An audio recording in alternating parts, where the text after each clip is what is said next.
The member for Griffith. Thanks, Mr Speaker. My question's to the Prime Minister.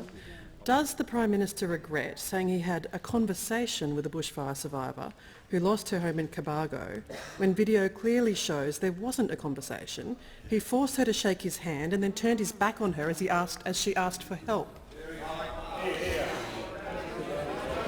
Members on my right, members on my left.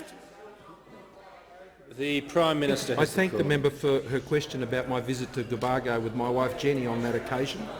I'd just been at the Bega Incident Response Centre and I'd gone through Corma as well, Mr Speaker. Fire had raged through Cobargo only a few days before.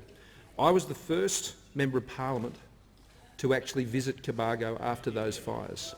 I went there because I knew the community needed to know that the government would be there, and, Mr Speaker, that I was prepared to hear from them, Mr Speaker. Members on my left.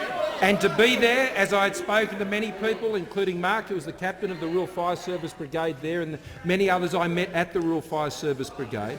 And I went up to the showgrounds, Mr Speaker, and there were some people who were very pleased, Mr Speaker, that I was there, and I discussed the impact of the fires on them. And there are others, Mr Speaker, who were very distraught. They were very upset.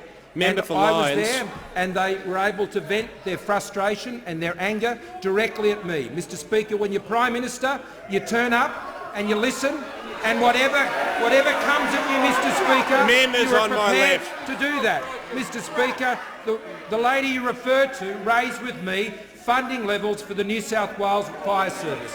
That's the issue, Mr Speaker, that they raised with me.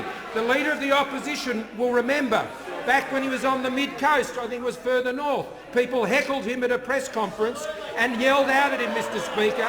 Now, Mr Speaker, you will not find me criticising him for being in a fire zone and being subject to those sorts of things. I don't think that helps for the opposition to be engaging in this sort of low-rent behaviour, and it doesn't help anybody recover from the fires. All I know is I was in Cobargo.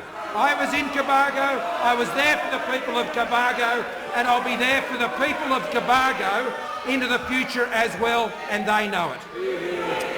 Before I call the next question, members will cease interjecting.